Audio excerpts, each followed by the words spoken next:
right now on 5 on Your Side at 10. A party tonight in Kansas City where Chiefs fans are celebrating. For the second time in 4 years, the Chiefs are Super Bowl champions. This is the scene just moments ago from the Red Kingdom watch party in KC. Good evening. Thank you for being with us. I'm Ann Allred. And I'm Mike Bush. It was a tight game that ended less than an hour ago. After being dominated by the Philadelphia Eagles in the first half, the Chiefs came roaring back after halftime. The Chiefs sealed the 38-35 victory with a 27-yard field goal from Harrison Butker with just 11 seconds left in the game. But it was quarterback Patrick Mahomes who re-aggravated a sprained right ankle, who walked away with his second Super Bowl MVP honor. The 27-year-old is the youngest quarterback to start in 3 Super Bowls. Sports director Frank Cusimano will have much more on Sports Plus coming up at 10:30. Super Bowl watch parties were held throughout the St. Louis area. Fans gathering at Ballpark Village to watch the big game on the biggest screen in St. Louis. Right now, a post-game party is taking place. There are many happy football fans at Weber's front row. The bar in Webster Groves was a sea of red as Chiefs fans gathered there to watch the game together. And normally they wear green at Felix's in Dogtown for St. Patrick's Day. Tonight, wearing green for the Philadelphia Eagles. While they had a lot to cheer about going into halftime, many of those fans at home disappointed.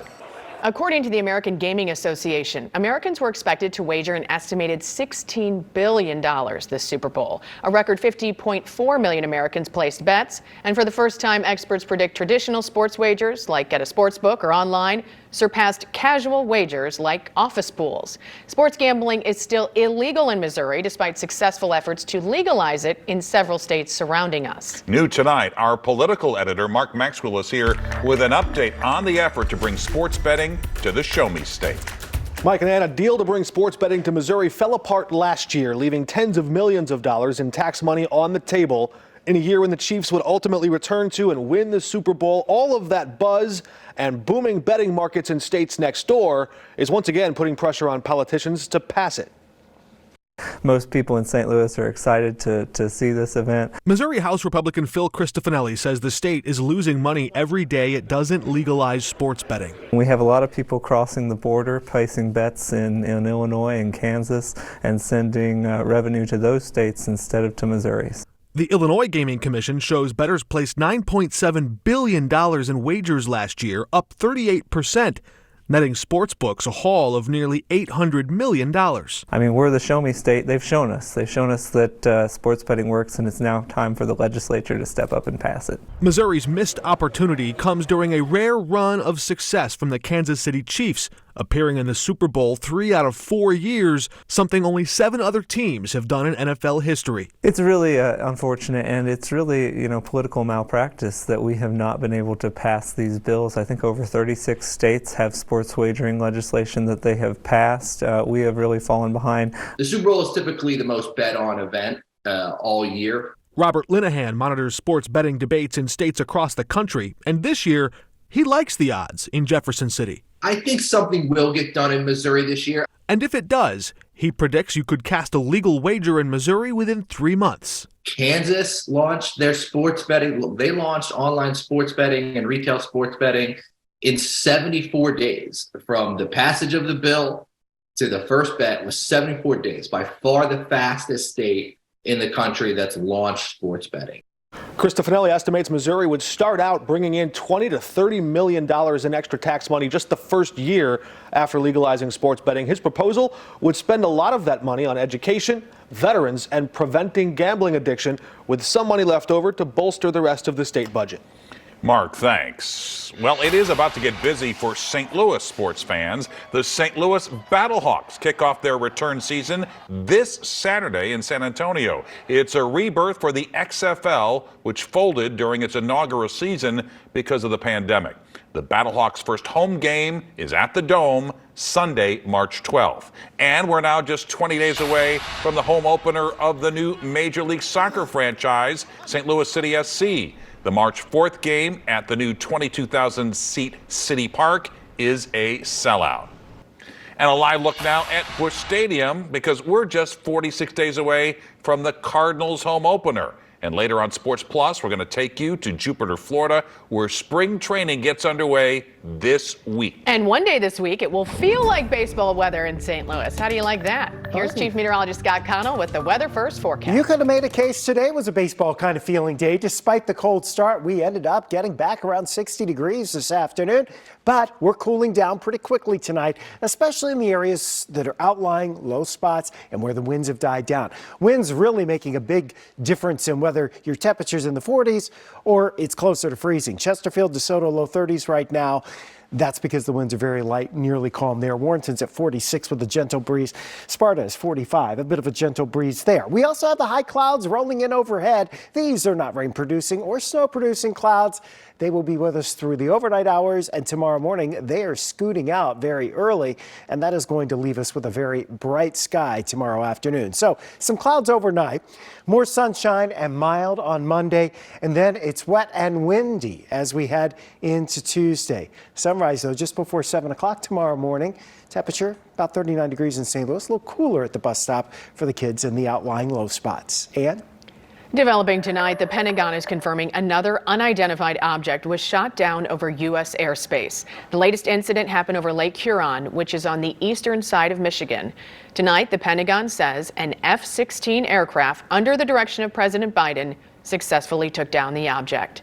It's described as having an octagon shape and flying approximately at 20,000 feet altitude. Crews are now working to recover the object. The third unidentified object shot down in the last 3 days, and the fourth object in less than 2 weeks to be taken down over North American airspace. Over the last 2 days, 2 unidentified objects were shot down over Alaska and Canada. This after the large Chinese spy balloon traversed North America last week before being shot down by the U.S. military off the coast of South Carolina. Tonight, the St. Louis Regional Bomb and Arson Unit are investigating the cause of a house fire in Limay. The fire broke out last night in the 100 block of Limay Gardens Drive. Firefighters rescued a man from the home. He was taken to the hospital with burns and smoke inhalation. 2 dogs inside the home died. Tonight, the community came together in Lincoln County to honor the lives of 3 teenagers who died in a car crash. 2 others survived last weekend's crash, but are still recovering tonight in the hospital. 5 on your side's Laura Barczewski was there for a lantern release in memory of the young lives lost. Classmates, family, and friends of 18-year-old William Flickinger, 15-year-old Caden Tyler, known as KK, and 17-year-old Emily McNeese gathered in Troy's Fairground Park to remember each life taken too soon. These kids need a place to grieve together. They haven't had that opportunity at the school. So I just wanted to put something together so that these kids can be together with their families, with the community, with each other, and just get to have a moment with their friends and say their goodbyes. Friends hugged each other and wiped the tears away as they shared the last memories they have of their beloved friends. Pauline Daniels remembers a special moment with her friend KK. I know he had walked over to my house one night and we were just joking around, and he was like picking me up and throwing me everywhere, and he was such a good kid, and he was loved by so many, and he made an impact on everybody that was absolutely crazy. She says everyone hurt or killed in that crash on South Chantilly Road was someone she cared about. I think when I got the text that KK had passed on, it broke my heart. I instantly dropped to my knees. It was probably the worst feeling I ever experienced. Everyone had a chance to write something on their own paper lantern. We let them put whatever they want on the lanterns. I think when we think of somebody passing on, we think of looking up. And so I think the lanterns is the perfect way to do that. They hope each lantern filled with messages saying I love you and I miss you will be lifted up to their loved ones. I think that the whole community, whether we know these families or these kids or not, is grieving. Each lantern released tonight honors the memory of KK, Will, and Emily. Each of them lost their lives in a car crash. KK's friend says she feels like he's here tonight wrapping the community in love. I feel like he's here with us right now. I feel like he's standing with all of us, and it just feels good to know that we're sending off a message. Reporting in Troy, Laura Barczewski, 5 on your side. There are several links where you can donate to help with funeral costs and medical expenses, and we have that information on KSDK.com. A special shopping spree. She's all about the children. She just wants to see them smile. The local volunteers making a difference by helping hundreds of kids dress for success. Tax time is here.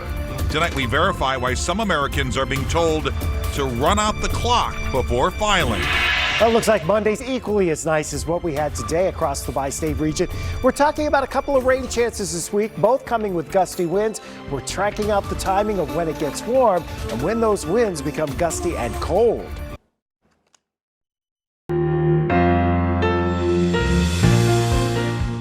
It's not often that instead of toys, a kid will ask for new socks and underwear for Christmas. But that's what happened in St. Charles County. As you'll learn in tonight's Making a Difference report, that's exactly why an organization called Eagles Wings took flight. What size do you need? I think extra large junior. Behind this unremarkable door in St. Peters, Missouri, is a most remarkable walk-in closet. If you pull the shoes, he's a men's 12. Here you'll find enough inventory of new shirts, pants, coats, and shoes to make Bloomingdale's envious. I shop any store, every place online, using coupon after rewards. I'm thinking something kind of traditional. But there are no price tags on these items because these clothes aren't for resale. Socks here. Yeah. Every last item will be given away. We get the shorts and then do the shirts. Perfect. Welcome to Eagles Wings. Eagles Wings is a nonprofit organization in the St. Charles area where we provide brand new clothing to children in need. It all started during the holiday season of 2014 when a group of ladies at a local church wanted to give Christmas presents to some children in need. The children had on their wish list, I want underwear. Most kids don't ask for underwear at Christmas time. They ask for Xbox or new toys. That's when the ladies knew it was time to roll up their sleeves to help these kids and others like them all year long. Donna Rhodes' exercise is to accessorize. Okay, here is an extra large.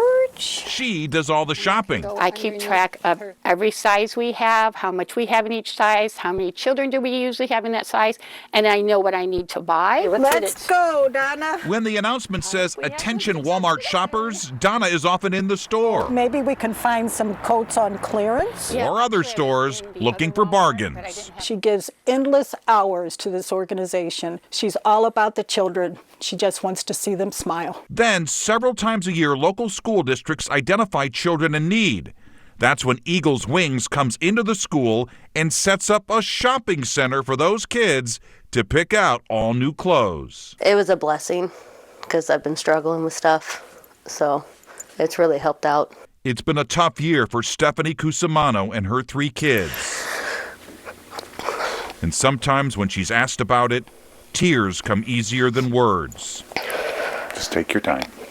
But for her children, Eagles Wings is a little sunshine in their storm. They came home, they were all smiling, they showed me their new clothes. They were excited about getting new shoes and new pants and new jackets. A couple of black and a pair of gray ones. In their first year, back in 2015, Eagles Wings helped out 118 children. This would be what a young girl would get during the winter months. Last year, thanks to generous donors, that number was up to 606. I'm just so thankful to be a part of it, and I feel good, and I'm just happy. It brings total joy. You know them, so you're going to know what they like. Helping families hang a little more dignity in their kids' closets. Do you want 8 cents, 10 cents, or... The volunteers at Eagles Wings showing us all that giving back Wonderful. No, thank you.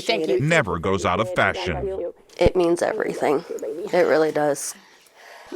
If you'd like to help Eagles Wings, you can find a link in this story on KSDK.com. And a reminder, if you know an inspiring person or someone making a difference for others, just let me know at mbush@KSDK.com. Mardi Gras season is here, and the party got started today in Soulard. Thousands packing the streets for the 30th annual Purina Pet Parade. Our very own Rennie Knott was one of the grand marshals. Organizers say it's the largest costume pet parade in the world. This is actually a Guinness World Record holding event. We set it back in 2012 with 1,326 dogs in costume participating in our parade. This is very unique to St. Louis. All proceeds from the Purina Pet Parade benefit the Open Door Animal Sanctuary. And after the parade, it was off to the races for the annual Wiener Dog Derby. We're told it is the nation's longest running wiener dog race. This year's race served as a Super Bowl predictor, with the dashing Dachshunds on Team Chiefs squeaking out a win by a nose, and they were right. The Taste of Soulard also took place this weekend. More than 25 restaurants took part in that two-day event. It wrapped up today. Many featured Cajun-inspired food. Mardi Gras celebrations continue next weekend with the Mayor's Mardi Gras Ball on Friday night. And of course, the Bud Light Grand Parade next Saturday, stepping off at 11 a.m. at Busch Stadium. It will march to the Anheuser-Busch Brewery. An estimated 15 million beads will be thrown. And too bad the parade won't be on Wednesday because Weather First Chief Meteorologist Scott Connell says that'll be the pick day of the week. There will be some rain this week though, right, Scott? Yeah, there's rain and there's wind, and the wind may end up being a bigger story than the rain before everything's said and done. How about this morning's sunrise? From Washington, Missouri, beautiful sunrise early this morning. It was cold. Temperatures in the outlying areas, upper teens around 20 degrees. Here's a look at the sun coming up over St. Louis this morning. We started out chilly, but boy, as that sun got higher in the sky, temperatures started warming quickly, and warm we did. Back into the 50s, even some lower 60s around the metro area this afternoon. Officially at Lambert, the high today was 60 after that morning low of 25. So we end up being about 7 degrees above average for the day, nowhere near our record highs or lows. Right now, we're at 48 degrees in St. Louis. We do have these high clouds drifting in. There is a pretty good temperature difference across the area. While Lambert's 48, one of the warmer readings, you get out into the Chesterfield Valley, up into Smartfield, northern St. Charles County. We've got some low spots that are already down around freezing at this hour. These are just high clouds. They're streaming on through, not going to cause us any problems. As they lift on out to the north and east, we'll watch this area over the southwest U.S. This is going to come out of Mexico through the southwest, and it's effectively our Wednesday or our Tuesday weather system. And then we'll be between that and this, which is coming into the Pacific Northwest and across the coast of Western Canada.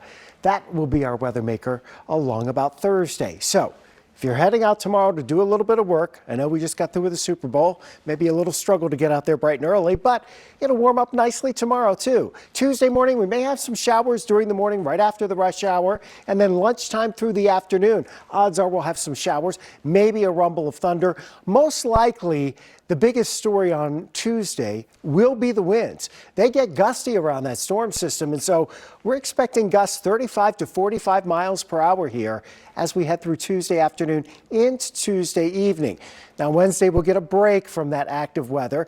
We have plenty of sunshine. As Mike said, this is your pick day of the week with mostly sunny skies, mid to upper 60s. But then Wednesday night late, that next weather system, which is just coming into the Pacific Northwest, that'll be here Wednesday night into early Thursday morning. Maybe some stronger thunderstorms to our south. We could hear thunder, but what we get behind this one is colder air.